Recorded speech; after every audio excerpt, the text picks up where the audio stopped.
दोस्तों, इस दुनिया में ऐसे बहुत इंसान हैं जो मदद तो करते हैं मगर सामने कभी नहीं आते। मैं ऐसे ही दो इंसानों की कहानी आज आपके सामने पेश कर रहा हूँ। खालिद और मुशीर, ये दोनों जिला हरदोई से काम के लिए लखनऊ आते हैं और लखनऊ के एक मोहल्ले में किराए पर कमरा लेकर रहने लगते हैं। वहीं से काम पर जाते हैं और लौटकर आकर उसी कमरे पर सो जाते हैं। छुट्टी वाले दिन सारा दिन अपने कमरे पर ही रहते हैं और आस पड़ोस वालों से मुलाकात भी करते हैं। ज्यादा दिन से रहने की वजह से मोहल्ले वालों से इनकी अच्छी पटरी खाती है। इनका स्वभाव भी बहुत अच्छा है। जिस मोहल्ले में ये रहते हैं वहां पर 80% से ज्यादा गैर मुस्लिम रहते हैं और ये दोनों मुस्लिम हैं। इसके बावजूद भी आज तक मोहल्ले में इन लोगों से किसी से झगड़ा या फसाद नहीं हुआ। ये जहां पर रहते हैं उस जगह पर कई लोग किराए पर रहते हैं। उनके पड़ोस में एक कमरा खाली पड़ा हुआ है। थोड़े दिनों के बाद रमेश शाहजहांपुर से किराए पर रहने के लिए आता है। उसके साथ उसका परिवार है, 3 बच्चे, पत्नी और बूढ़ी माँ है। रमेश एक मजदूर है।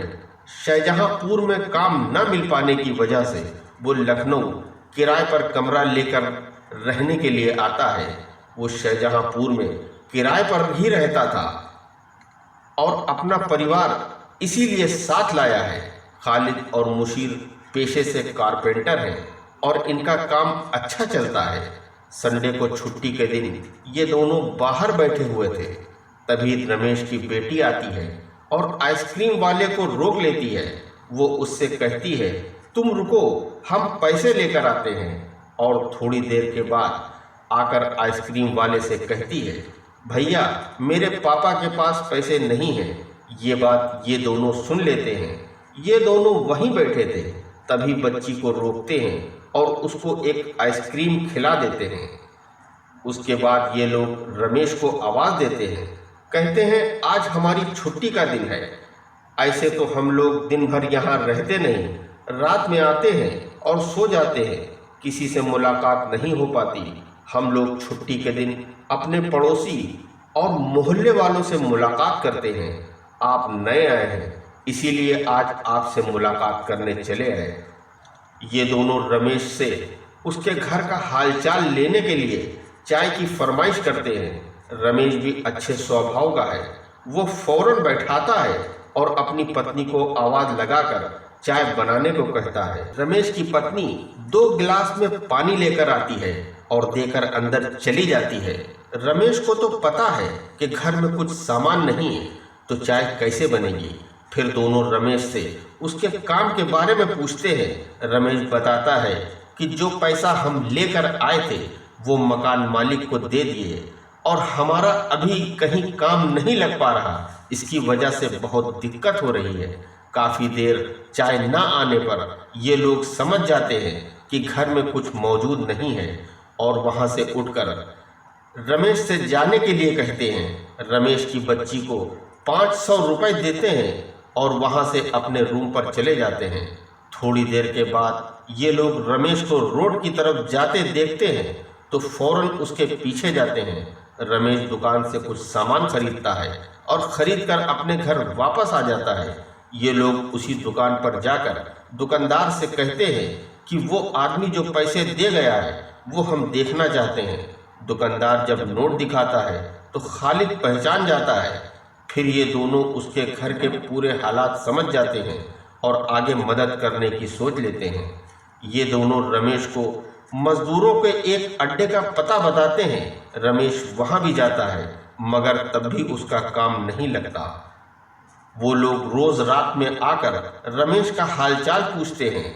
4 दिन के बाद ये लोग एक दुकान से खाने पकाने का सामान खरीदते हैं और वो सारा सामान लाकर एक बोरी में पैक करते हैं और उस पर रमेश का नाम लिख देते हैं और वो बोरी लाकर रमेश के घर पर देते हैं और कहते हैं कि कोई आदमी आया था और ये बोरी देकर चला गया और उससे बहाना करते हैं कि इस पर आपका नाम लिखा था इसीलिए हमने बोरी नहीं खोली।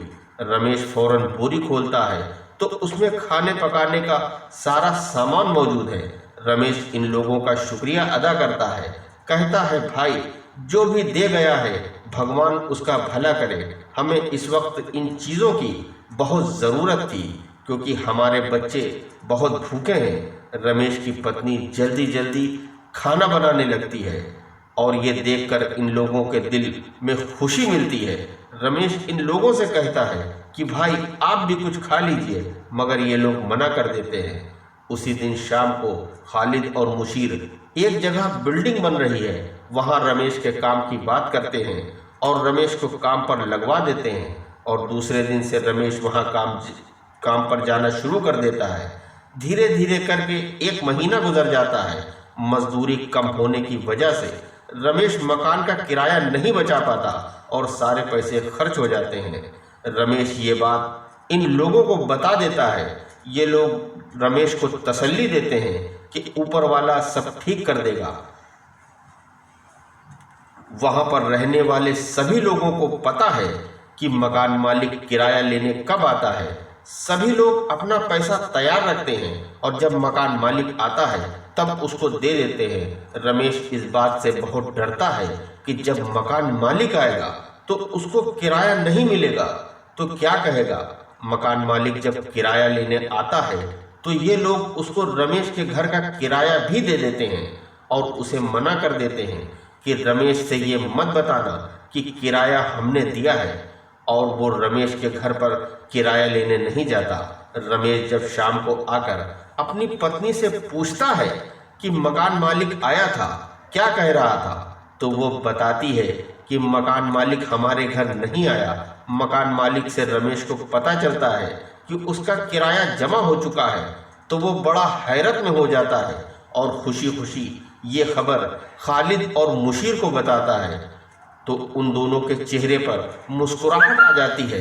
रमेश को तो ये पता ही नहीं कि उनकी मदद कौन कर रहा है, मगर रमेश उन मदद करने वालों को बहुत दुआएं देता है।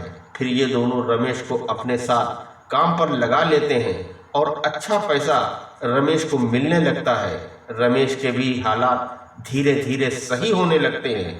फिर थोड़े वक्त के बाद खालिद और मुशीर को वहाँ से काम छोड़कर जाना पड़ता है और रमेश वहीं काम करता रहता है।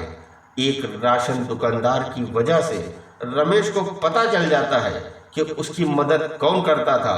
रमेश बताता है कि उसके बाद उन लोगों से रमेश की कहीं मुलाकात नहीं हुई। रमेश उन मददगार दोस्तों को बहुत याद करता है। ऐसे फरिश्ते दुनिया में बहुत कम जन्म लेते हैं। दोस्तों, हमें एक दूसरे की मदद करते रहना चाहिए और इंसानियत के रिश्ते में कभी धर्म नहीं आना चाहिए।